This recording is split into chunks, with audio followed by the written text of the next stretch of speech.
우리는 평생 배우며 살아가는 존재입니다. 인간은 태어나는 순간부터 배움 없이는 살아갈 수 없도록 지음받았습니다.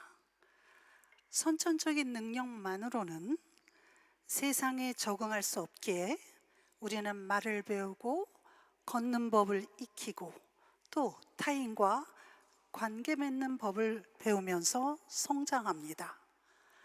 학교를 졸업한다고 해서 배움이 끝나는 것도 아닙니다. 오히려 나이가 들수록 더 배우려 하고 때로는 배움에 대한 열정이 멈출 줄 모를 만큼 강렬한 사람도 있습니다.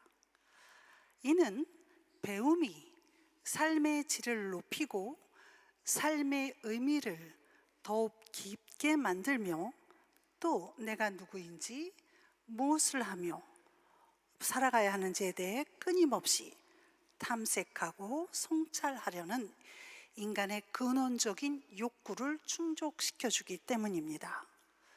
이러한 배움을 보다 전문적인 용어로 학습이라고 합니다. 학습이란 단순히 지식을 쌓는 일이 아니라 경험을 통해 우리의 행동과 생각이 변화되어가는 과정을 의미합니다.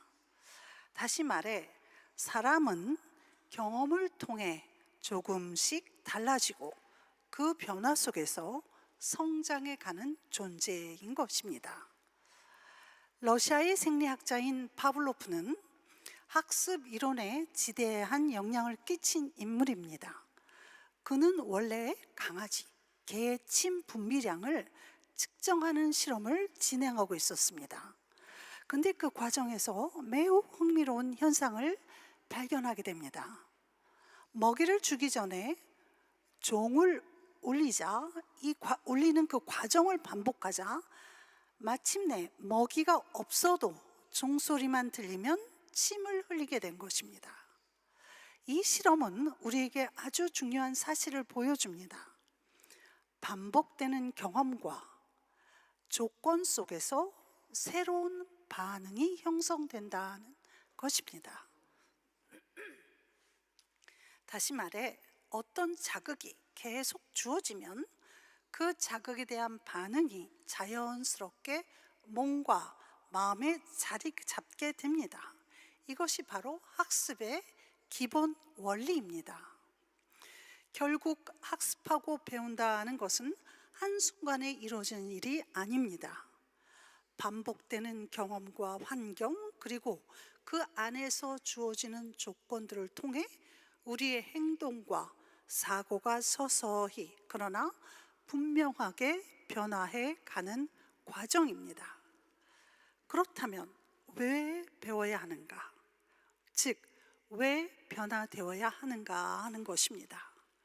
오늘 본문을 통해 예수님께서 내게 와서 배우고 내 멍에를 지라는 말씀의 연관관계는 무엇이며 또 배움과 멍에에 대해서 우리는 어떻게 받아들이고 적용해야 하는지에 대해서 함께 나누고자 합니다.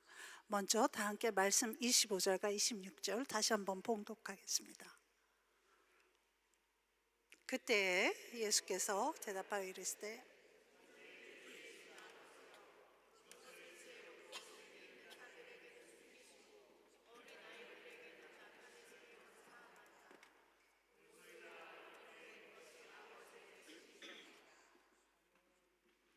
이 말씀을 이해하기 위해서는 앞선 그 문맥과 그 정황들을 살펴보아야 합니다.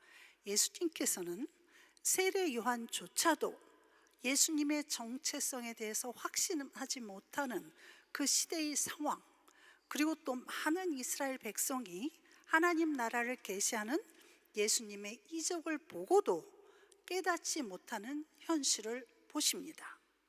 결국 갈릴리의 고라신, 벳세다, 가버나움과 같은 마을들에 대해서 회개하지 않음을 지적하시고 화를 선언하십니다. 그러면서 예수님은 오늘 본문의 하나님 아버지께 이렇게 기도하시는 겁니다. 아버지요, 이것을 지혜롭고 슬기 있는 자들에게는 숨기시고 어린 아이들에게는 나타내심을 감사하나이다.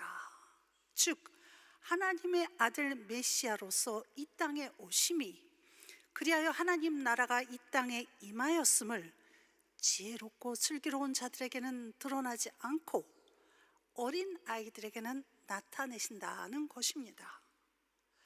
예수님 당시에 지혜롭고 슬기로운 자들은 주로 율법학자, 바리새인, 종교 지도자들이었습니다. 이들은 성경에 대해서 많이 배웠고 율법을 가르치는 수준의 사람들로 많은 이들의 존경을 받았습니다. 하지만 그들의 마음 속에는 나는 이미 안다. 나는 분별할 수 있다. 나는 무엇이 옳고 그른지를 안다. 나는 옳고 또 저 사람은 틀렸다라는 판단과 확신에 가득한 사람들이었습니다. 이 확신이 예수님을 받아들이지 못하게 만들었고 예수님의 말씀을 배우려 하지 않았기 때문에 이들의 배움에 대한 지식은 하나님께 나아가는 통로가 아니라 스스로를 높이는 기준으로만 쓰였던 것입니다. 지금 우리 시대에서 살펴보면 인생을 많이 살아본 사람, 신앙 연수가 오래된 사람, 말씀과 교리를 잘 아는 사람, 경험과 판단이 많이 쌓인 사람들을 지혜롭고 슬기 있는 사람이라고 합니다. 문제는 어느 순간 이런 지혜와 경험이 나는 웬만한 건 다 겪어봤다, 이 정도면 하나님이 뭘 말씀하실지 안다, 이것은 은혜고 저것은 아니다 라는 등의 판단과 확신으로 변할 때인 것입니다. 그럴 때 말씀 앞에서 마음은 열리지 않고 하나님의 역사와 존재에 놀라지 않으며 변화되지 않는 마음의 상태가 되는 것입니다. 예수님은 지식이 많은 사람을 그 자체를 탓하는 것이 아닙니다. 지식의 소유가 아니라 그 지식을 대하는 태도를 보시는 것입니다. 그래서 자신의 지식으로 스스로 지혜롭고 슬기롭다고 여기는 그들 대신 어린아이의 태도를 대비하면서 말씀하시는 것입니다.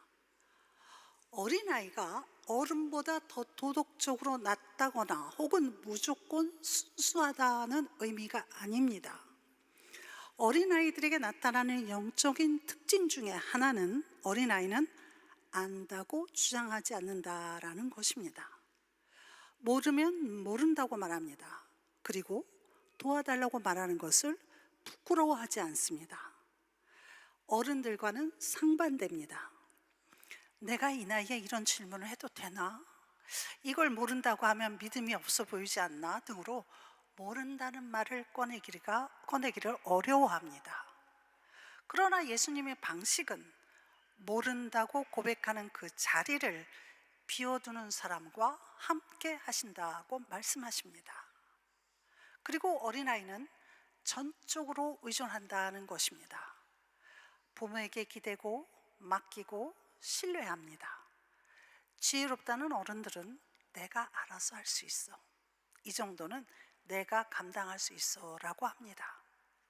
하나님 나라의 비밀은 스스로 설 수 있다고 생각하는 사람에게가 아니라 하나님 없이는 설 수 없다고 고백하는 어린아이와 같은 사람에게 열리는 것입니다.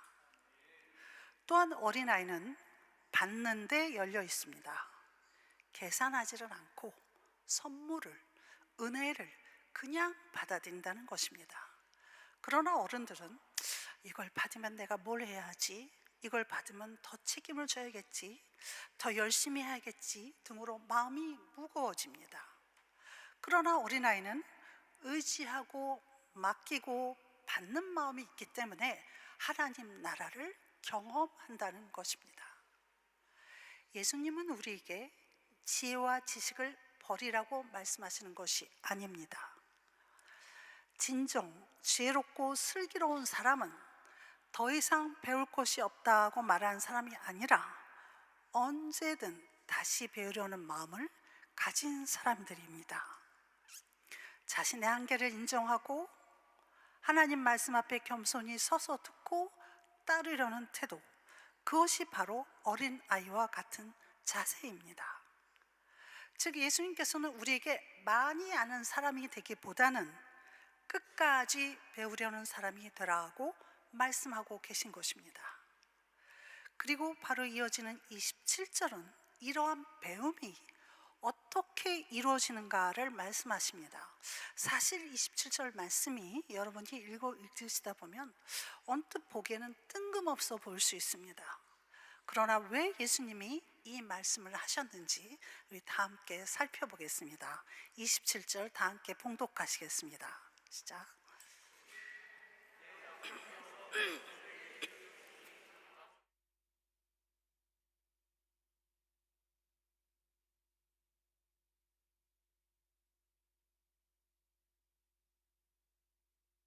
우리는 25절, 26절 말씀을 통해서 하나님과 하나님 나라를 알아가기 위해서 어린아이와 같은 태도를 가져야 함을 깨달았습니다. 그런데 여기서 자연스럽게 한 가지 질문이 생깁니다. 어린아이와 같이 순진한 태도만 가지고 있으면 누구나 다 하나님을 알 수 있고 천국에 들어갈 수 있는가 하는 것입니다. 우리 주변을 돌아보면 실제로 매우 순수하고 선한 사람들을 종종 만납니다. 그러나 그런 사람들 모두가 하나님을 믿는 것은 아닙니다. 이 사실은 예수님께서 말씀하신 것처럼 어떤 사람에게는 하나님의 비밀이 드러나지만 어떤 사람에게는 여전히 숨겨 있다는 것을 보여줍니다. 그렇다면 그 차이를 가르는 기준은 무엇인가 하는 것입니다. 예수님은 그 기준을 방금 읽으신 27절에서 분명히 밝히십니다. 아들의 소원대로 계시를 받은 자 외에는 아버지를 아는 자가 없느니라. 그 기준은 바로 계시입니다. 하나님을 아는 것은 인간의 태도나 노력, 능력의 차원이 아니라 예수님의 뜻에 따라 주어지는 계시의 문제라는 것입니다. 다시 말해 하나님을 아는 것은 더 많이 배워서 되는 것도 아니고 더 오래 신앙생활을 해서 가능한 것도 아니며 더 지혜롭고 더 순진해서 이루어지는 것도 아닙니다. 하나님을 아는 것은 오직 하나님의 아들 예수 그리스도를 통해 주어지는 계시의 결과라는 것입니다. 왜 하나님을 아는 길이 오직 예수 그리스도의 계시, 예수 그리스도만을 통해서만 가능할까 하는 것입니다. 예수님께서 친히 말씀하십니다. 아버지 외에는 아들을 아는 자가 없고 아들과 또 아들의 소원대로 계시를 받은 자 외에는 아버지를 아는 자가 없느니라. 다시 말해 아버지 하나님을 온전히 아는 분은 오직 아들 예수님 뿐이며 예수님께서 마음을 열어주시는 사람만이, 계시를 받는 사람만이 하나님 아버지를 알 수 있다는 것입니다. 이 말씀은 예수님의 정체성을 분명하게 드러냅니다. 예수님은 단순한 랍비나 교사가 아니라 하나님을 온전히 계시하는 유일한 계시자이십니다.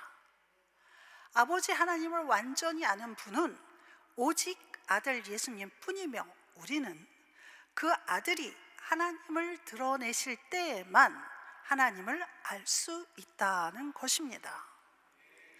이러한 선언은 예수님이 하나님과 본질적으로 하나이신 분임을 선포하는 말씀입니다.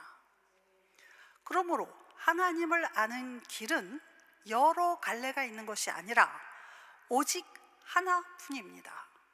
하나님은 철학적 사유나 종교적 수행 혹은 율법을 준수함으로써 알 수 있는 분이 아닙니다. 하나님을 참되게 알 수 있는 유일한 통로는 오직 예수 그리스도이십니다. 이처럼 예수님의 계시를 받은 우리는 전적인 은혜에 속한 사람들입니다.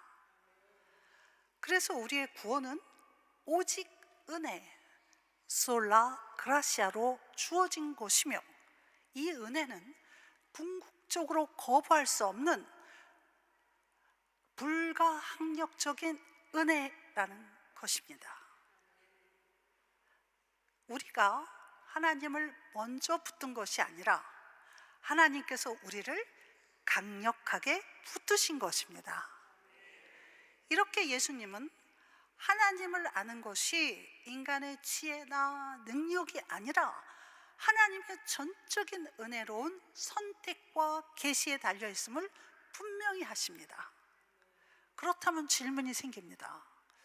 모든 것이 은혜라면 왜 배워야 하고 왜 배우려는 삶의 태도가 필요한가 하는 것입니다. 은혜 받은 사람들은 그냥 각자 원하는 길을 가면 되는 것 아닌가라는 생각할 수 있습니다. 그것은 27절 말씀처럼 우리는 배워서 은혜를 얻는 것이 아닙니다. 먼저 은혜를 받았기 때문에 배울 수 있는 자리에 서게 되는 것입니다. 은혜는 시작이고 배움은 그 은혜에 대한 응답입니다. 즉, 은혜는 출발점이지 우리의 삶을 대체하는 자동 장치가 아니라는 것입니다. 은혜는 우리를 하나님 나라로 초대하지만 그 나라의 삶을 실제로 살아내는 과정은 배움, 학습으로 이어진다는 것입니다. 그러기에 배움의 태도는 은혜를 얻기 위한 조건이 아니라 은혜를 받은 사람들에게 자연스럽게 요구되는 삶의 방식인 것입니다. 그래서 은혜를 받은 사람은 나는 다 안다, 다 알아 라고 말할 수 있는 것이 아니고 오히려 나는 여전히 주님께 배워야 합니다 라고 고백하게 되는 것입니다. 결국 배움이란 은혜 안에서 예수님을 닮아가는 과정이 되는 것입니다. 교만은 은혜를 왜곡하지만 겸손한 배움의 태도는 은혜를 삶 속에서 예수님을 닮은 성화의 열매를 맺게 하는 것입니다. 이렇게 예수님의 은혜는 우리에게 구원을 얻게 하고 예수님을 닮고자 하는 배움은 그 구원을 살아내게 하는 것입니다. 그런 후에 예수님은 무리를 향해서 직접 초청의 말씀을 하십니다. 이제 28절에서 30절까지의 말씀을 다 함께 봉독하겠습니다. 수고하고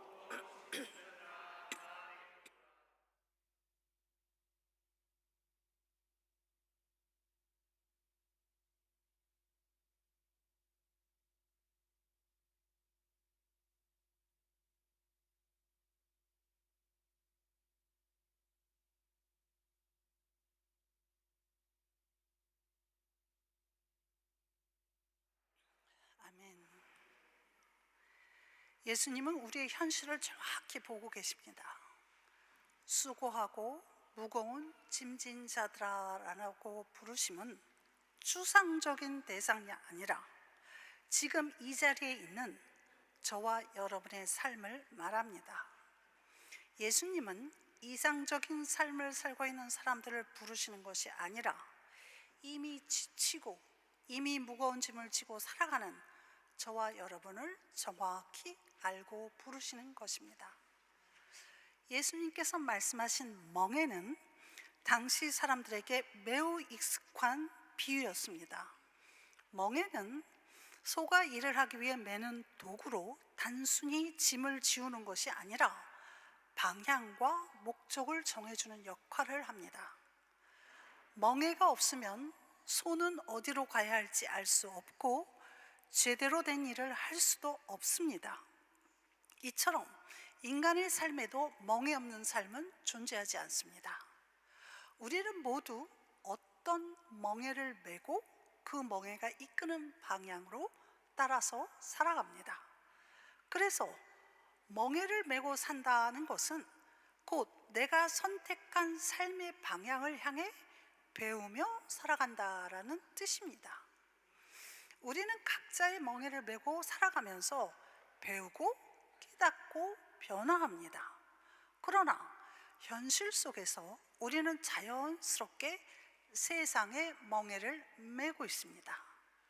경쟁과 비교, 사회적 압박 또는 인정받고자 하는 욕구 등등과 같은 멍에는 처음에는 필요해 보일 수 있지만 시간이 지날수록 우리의 마음과 삶을 점점 더 무겁게 짓누릅니다. 중요한 것은 멍에를 메느냐 멍에를 벗느냐의 문제가 아니라 어떤 멍에를 선택하느냐에 달려있다는 것입니다. 바로 그런 우리를 향해 예수님께서 말씀하십니다. 나는 마음이 온유하고 겸손하니 나의 멍에를 메고 내게 배우라. 세상의 멍에는 우리를 홀로 감당하게 하지만 예수님의 멍에는 다릅니다. 그것은 예수님과 함께 메는 멍에이며 온유와 겸손으로 이루어진 멍에입니다. 그래서 예수님께서는 내 멍에는 쉽고 내 짐은 가볍다라고 말씀하시는 것입니다. 예수님의 멍에를 메고 배운다는 것은 단순히 의무를 수행하는 삶이 아닙니다. 그것은 예수님의 성품을 배우고 그분을 닮아가는 삶의 여정인 것입니다. 그래서 내게 배우라는 말씀은 지식을 쌓으라는 초청이 아니라 예수님과의 관계 안에 머물며 그분이 보여주신 삶을 따라 살라는 부르심입니다. 예수님은 가르침만 주시는 분이 아니라 자신의 삶으로 하나님을 드러내신 분이시기 때문입니다. 그러므로 예수님을 따르는 삶은 그분을 바라보고 배우는 가운데 실제로 변화된 삶으로 이어지게 됩니다. 정신과 의사인 주지 베일런트는 이러한 삶을 사는 사람을 일컬어 의미의 보유자라고 부릅니다. 의미를 보유한 삶이란 자기 삶을 자신보다 오래 지속되는 가치와 사람을 위해 내어주는 삶입니다. 다음 세대를 돌보고 자신의 삶 전체를 돌봄과 개방 속에 살아내는 삶입니다. 예수님의 멍에를 메고 배우는 삶은 결국 우리를 이런 의미의 보유자로 인도합니다. 그 멍에는 결코 무겁지 않으며 의미 있는 삶 속에서 쉼을 누리며 열매 맺는 삶으로 나아가는 길입니다. 사랑하는 성도 여러분, 오늘 본문에서 예수님은 우리를 향해 이렇게 부르십니다. 수고하고 무거운 짐진 자들아. 예수님께서 이처럼 부르시는 것은 우리가 살아가는 현실을 잘 모르셔서가 아니라 오히려 너무 잘 아시기 때문입니다. 우리의 수고와 무거움을 외면하지 않으시고 그대로 인정하십니다. 그리고 바로 그 자리에서 예수님께서 말씀하십니다. 다 내게로 오라. 그리고 내게 배우라. 예수님은 단순히 와서 쉬어라 라고 하시지 않습니다. 내 멍에를 메고 내게 배우라 라고 말씀하십니다. 즉 쉼은 아무것도 하지 않으면서 오는 것이 아니라 예수님과 함께 멍에를 메며 배우는 데서 오는 것입니다. 이렇게 예수님은 배움을 멈추라고 하지 않으십니다. 중요한 것은 무엇을 어디에서 어떻게 배우냐의 방향과 선택입니다. 세상은 끊임없이 더 많은 것을 배우라고 요구하지만 참된 배움은 예수님으로부터 나오는 배움이어야 합니다. 삶을 살게 하고 짐을 더 무겁게 하지 않으며 감당할 수 있게 해주는 예수님의 멍에를 메는 것을 배우셔야 합니다. 우리에게 필요한 것은 지금 메고 있는 이 배움의 멍에를 살펴보고 그 멍에를 예수님의 멍에로 바꾸는 결단입니다. 그러나 결단에 앞서 반드시 기억해야 할 한 가지가 있습니다. 이미 예수님께서 우리의 짐을 지셨다라는 사실입니다. 우리의 삶은 예수님의 전적인 은혜 위에 세워져 있으며 그 전적인 은혜가 선행한다는 사실을 반드시 인식하셔야 합니다. 오늘 우리는 스스로에게 묻습니다. 지금 내가 메고 있는 멍에는 어떤 멍에인가? 그 멍에를 메고 나는 누구에게 배우며 어떻게 살아가고 있는가? 예수님께서 주시는 배움은 인생을 더 무겁게 하는 지식이 아니라 짐을 가볍게 하고 마음에 쉼을 주는 배움의 멍에입니다. 내 멍에를 메고 내게 배우라. 예수님의 이러한 초청이 오늘 우리의 삶의 방향이 되고 우리 삶의 방식이 되시기를 주님의 이름으로 축원합니다.